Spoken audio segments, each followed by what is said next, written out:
ಇವಾಗ ನಾವು ಎಲ್ಲಿ ಹೋಗ್ತಿದ್ದೀವಿ ಅಂದರೆ ನಂದು ಹಲ್ದು ಎಕ್ಸ್ರೇ ಮಾಡಿಸ್ಕೊಳಕ್ಕೆ ಹೋಗ್ತಾ ಇದ್ದೀವಿ. ತುಂಬಾನೇ ಹಲ್ ಪೇನ್ ಇತ್ತು. ಎಸ್, ಬೆಳಕ್ ಮಾಡ್ಕೊಂಡು ಮತ್ತೆ ಬಂದಿದ್ದೀವಿ. ಏನಂದ್ರೆ ನನಗೆ ತುಂಬಾ ದಿನ ಅಲ್ಲ, ತುಂಬಾ ವರ್ಷದಿಂದ ಅಂದ್ರೆ ಒಂದು 2.5 ಇಯರ್ಸ್ ಆಯ್ತು ಅನ್ಸುತ್ತೆ. ಇಲ್ಲಿ ಸ್ವಲ್ಪ ಪೇನ್ ಬರ್ತಿತ್ತು. ಸೊ ನಾವೇನ್ ಅನ್ಕೊಂಡ್ವಿ ಫಸ್ಟ್ ಕ್ಯಾವಿಟಿ ಅಂತ. ನಾನು ಆಮೇಲೆ ಏನ್ ಅನ್ಕೊಂಡೆ, ಇವಾಗ ಬಾಣಂತನ ಮಾಡುವಾಗ ವಿಳ್ಯದೆಲ್ಲ ಎಡ್ಕೆ ಎಲ್ಲ ಕೊಡ್ತಾರಲ್ಲ, ಅದರಿಂದ ಏನಾದ್ರೂ ಪ್ರಾಬ್ಲಮ್ ಆಗಿದೆ ಅಂತ.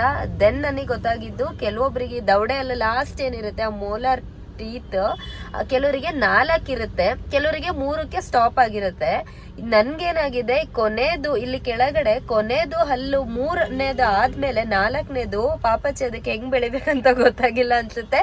ಹಿಂಗ್ ಉದ್ದ ಬೆಳೆಯೋ ಬದಲು ಹಿಂಗ್ ಕಡೆಯಿಂದ ಅಡ್ಡ ಬೆಳೆದ್ಬಿಟ್ಟಿದೆ. ಸೊ ಅದು ಡಿಸೀಸ್ ಅಲ್ಲ, ಮಿಸ್ ಆಗಿ ಎಷ್ಟೋ ಜನಕ್ಕೆ ಆ ಥರ ಗ್ರೋ ಆಗತ್ತಂತೆ. ಅದಕ್ಕೆ ನಮಗೆ ಹೊರಗಡೆ ಇನ್ನೊಂದು ಅಲ್ಲಿದೆ ಅಂತ ಗೊತ್ತಾಗ್ತಿಲ್ಲ. ಸೊ ಅದು ಕೂಡ ಬೆಳೀತಾ ಇದೆ. ಅದು ಬೆಳೀತಾ ಈ ಕಡೆ ಇರೋದು ಇನ್ನೊಂದು ಅಲ್ಲಿಗೆ ಅದು ಪುಷ್ ಮಾಡ್ತಿದೆ. ಆ ಪುಷ್ ಮಾಡಕ್ ಸ್ಟಾರ್ಟ್ ಆದಾಗ ನನಗೆ ಪೇನ್ ಬರ್ತಿದೆ ಅಂತೆ. This is what doctor shed. So ಇವಾಗ ಸರ್ಜರಿ ಹೇಳಿದ್ದಾರೆ. ಅದಕ್ಕೋಸ್ಕರ ಅದು ಯಾವ ಸ್ಟೇಜಲ್ಲಿ ಇದೆ ಅಂತ ತಿಳ್ಕೊಳ್ಳೋದಕ್ಕೋಸ್ಕರ ಎಕ್ಸ್ರೇ ಮಾಡಿಸ್ಕೊಂಡು ಬನ್ನಿ ಅಂತ ಹೇಳಿದ್ದಾರೆ. So we are going there. ತುಂಬ ಪೇನ್ ಆಗುತ್ತೆ ಅಂತ ಹೇಳಿದ್ದಾರೆ. ಪೇನ್ ಕಿಲ್ಲರ್ಸು ಯಾವುದನ್ನು ಕೊಡಲ್ಲ ಇವಾಗ, ಸಿನ್ಸ್ ಐ ಆಮ್ ಫೀಡಿಂಗ್ ಅಂತ. ಸೊ ನೋಡೋಣ, ಎಕ್ಸ್ರೇ ಮಾಡಿಸ್ಕೊಂಡು ಬರೋಣ. ಸೊ ವಿ ಆರ್ ಇಯರ್ ಅಂತ ಹಾಸ್ಪಿಟಲ್. ಇಯರಿಂಗ್ಸ್ ಮತ್ತು ಎಕ್ಸ್ರೇಗೆ ಇಯರಿಂಗ್ಸ್ ಮತ್ತು ಚೈನ್ ಎಲ್ಲ ರಿಮೂವ್ ಮಾಡೋಕ್ಕೆ ಹೇಳಿದ್ದಾರೆ. ಆದರೆ ಅಲ್ಲಿಂದು ಎಕ್ಸ್ರೇ ಹೆಂಗೆ ಮಾಡ್ತಾರೆ ಅಂತ ಕ್ಯೂರಿಯಾಸಿಟಿ ಇರುತ್ತೆ. ನಾನು ಅಲ್ಲಿ ರಿಕ್ವೆಸ್ಟ್ ಮಾಡಿಕೊಂಡು ವೀಡಿಯೋ ಮಾಡೋದಕ್ಕೆ ಟ್ರೈ ಮಾಡ್ತೀನಿ. ಸಿಕ್ಕಾಪಟ್ಟೆ ಎಕ್ಸೈಟಿಂಗ್ ಆಗಿರುತ್ತೆ. ಒಂದಿಷ್ಟಪ್ಪ ಕ್ಯಾಮ್ರಾ ಥರದ್ದು ಬಾಯಿಗೆ ಇಡ್ತಾರೆ, ಬೇರೆ ಎಕ್ಸ್ರೇ ಥರ ಅಲ್ಲ. ಸೊ ನೀವು ಒಳಗೆ ಅವ್ರು ಒಪ್ಪಿದ್ರೆ ಹೆಂಗೆ ಎಕ್ಸ್ರೇ ಮಾಡ್ತಾರೆ ಅಂತ ನಾನು ಅದನ್ನು ವೀಡಿಯೋ ಶೂಟ್ ಮಾಡ್ಬಿಟ್ಟು ತೋರಿಸ್ತೀನಿ. ತಾಳಿ ತೆಗಿತಿದ್ದೀನಿ. ತೆಗಿಬೇಕಾವಲ್ಲ, ಸಾಕು.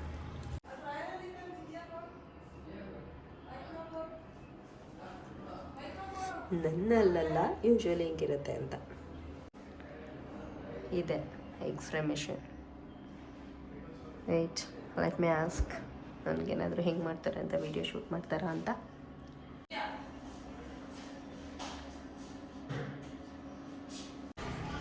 ಸೊ ಇದೇನು ಒಂದು ಮೈಕ್ರೋಪ್ಲಾಸ್ಟ್ ಆ್ಯಕ್ಚುಲಿ ಸ್ಟಡ್ ರಿಮೂವ್ ಮಾಡೋಕ್ಕಾಗಿಲ್ಲ ಅಂತ.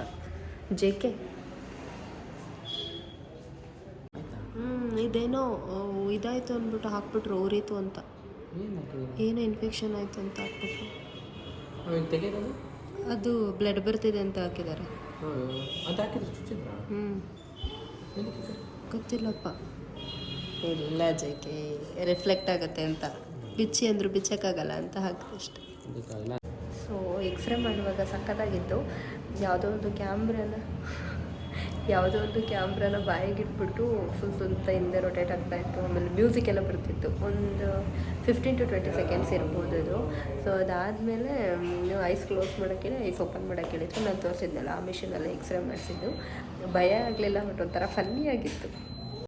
ಎಕ್ಸ್ಟ್ರಾ ಮಾಡಿದಿರೋದು ಇದು ಹಾರಿಸಾಂಟಲಿ ಗ್ರೋ ಆಗಿದೆ ಅಂತ ಇಲ್ಲ.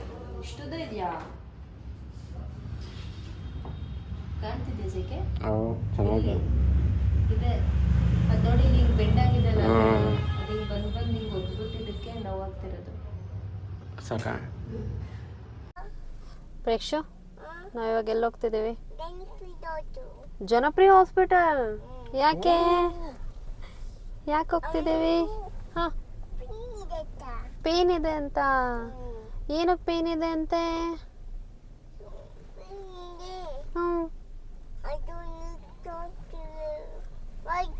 ಹೌದಾ?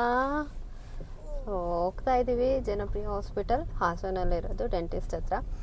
ಹೇಳಿದ್ದಾರೆ ಇವತ್ತದು ಹಲ್ಲಿಂದು ಆಪ್ರೇಷನ್ ಇದೆ ಅಂತ ಅಂದ್ಬಿಟ್ಟು. ಪೇಯ್ನ್ ಆಗುತ್ತೆ, ಏನು ಮಾಡೋಕ್ಕಾಗಲ್ಲ. ಕೀಳ್ಸ್ದೆ ಹಂಗೆ ಇದ್ದರೆ ಇನ್ನೂ ಜಾಸ್ತಿ ಪೇಯ್ನ್ ಆಗುತ್ತೆ.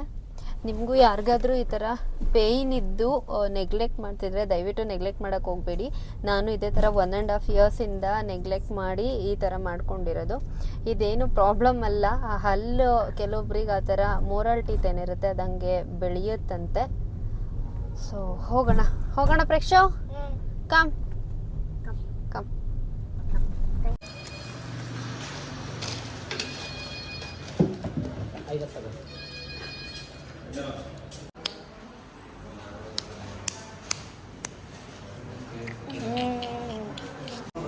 ಸೊ ಅಲ್ಲಿ ಸರ್ಜರಿ ಅಂತಂದರೆ ಇಲ್ಲಿಂದ ಕಟ್ ಮಾಡ್ತಾರೆ, ಒಳಗಡೆಯಿಂದ ಕಟ್ ಮಾಡ್ತಾರೆ. ಕ್ಯೂರಿಯಾಸಿಟಿ ಇದೆ, ನೋಡೋಣ. 2 ಮಿನಿಟ್ಸ್ ವೆಯ್ಟ್ ಮಾಡಿ ಅಂತ ಹೇಳಿದ್ದಾರೆ.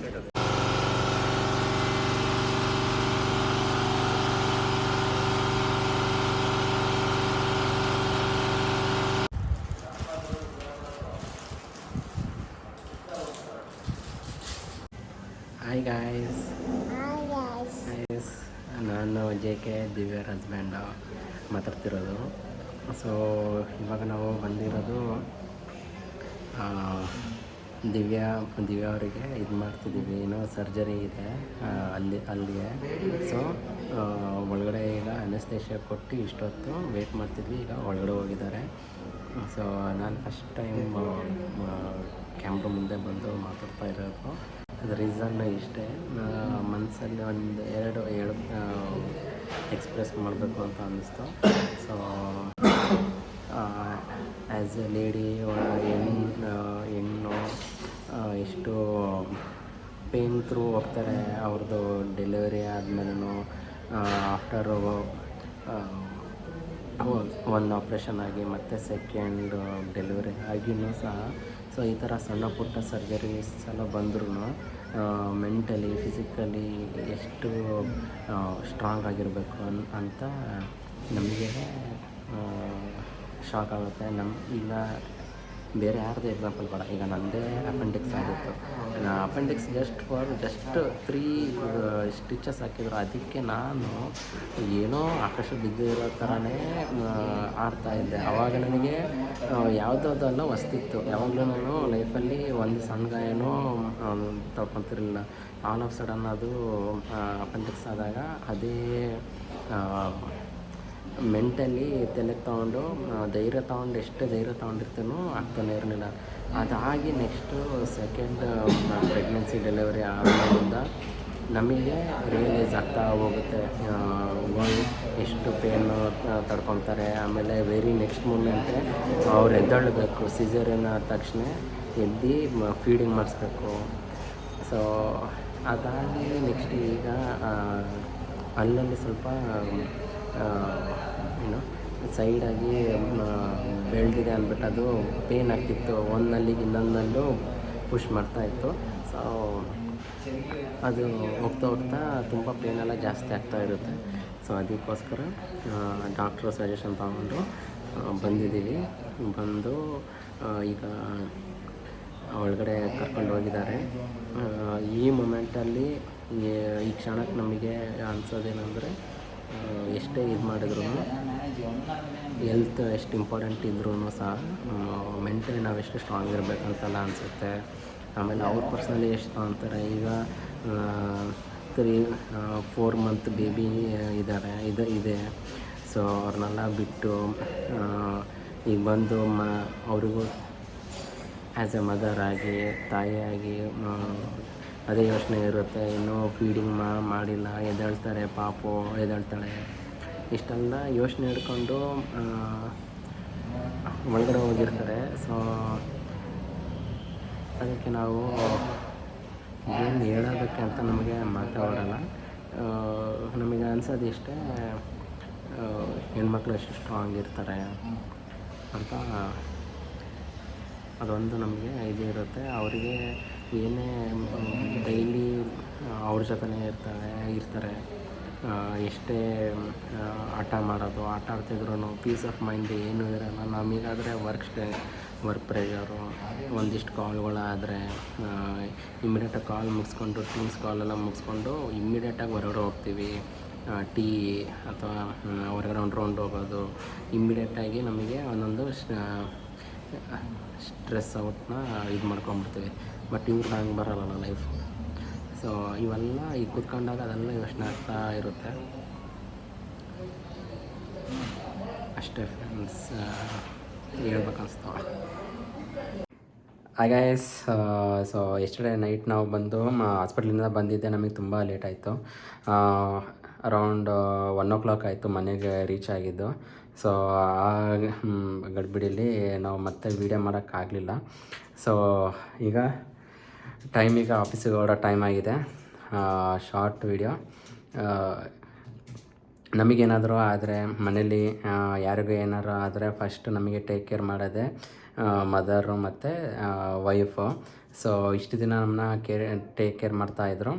ಸೊ ಇವಾಗ ನಮಗೆ ಏನು ಹೇಳಬೇಕು ಅಂದರೆ ಇದೊಂದು ಆಪರ್ಚುನಿಟಿ, ಅವ್ರನ್ನ ನಾವು ಕೇರ್ ಮಾಡೋದು. ಆಮೇಲೆ ಕೇರ್ ಮಾಡ್ತೀವಿ, ಬಟ್ ಅವ್ರ ಡ್ಯೂಟಿ ಅವ್ರು ಮಾಡೇ ಮಾಡ್ತಾರೆ ಆ್ಯಸ್ ಎ ಮದರ್ ಆಗಿ. ಮಕ್ಕಳಿಗೆ ಫೀಡಿಂಗು, ಆಮೇಲೆ ಮಕ್ಳ ಜೊತೆ ಟೈಮ್ ಸ್ಪೆಂಡ್ ಮಾಡೋದು ಮಾಡಲೇಬೇಕಾಗುತ್ತೆ. ಯಾಕಂದರೆ ಮಕ್ಕಳಿಗೆ ಅದೆಲ್ಲ ಗೊತ್ತೇ ಆಗೋಲ್ಲ ಏನಾಗಿದೆ ಅಂತ. ಸೊ ಈಗ ಕರ್ಕೊಂಬಂದು ಈಗ ರೆಸ್ಟ್ ಮಾಡ್ತಿದ್ದಾರೆ. ಡಾಕ್ಟರ್ ಏನು ಹೇಳಿದಾರೆ, ಸ್ವೆಲ್ಲಿಂಗ್ ಆಗ್ತಾ ಇರುತ್ತೆ. So 3 to 4 days only liquid ಮಾತ್ರ ತಗೊಳ್ಳಿ ಅಂತ ಹೇಳಿದ್ದಾರೆ, ಲಿಕ್ವಿಡ್ ಫುಡ್ಸು. ನಾನು ಮತ್ತು ನನ್ನ ಜೊತೆ ಈಗ ಇಲ್ಲಿವರೆಗೂ ಸಪೋರ್ಟ್ ಆಗಿದ್ದಿದೆ ನನ್ನ ಸಿಸ್ಟರು. ಅವರು ಸಪೋರ್ಟ್ ಮಾಡ್ತಿದ್ದಾರೆ, ಎಲ್ಪ್ ಮಾಡ್ತಿದ್ದಾರೆ.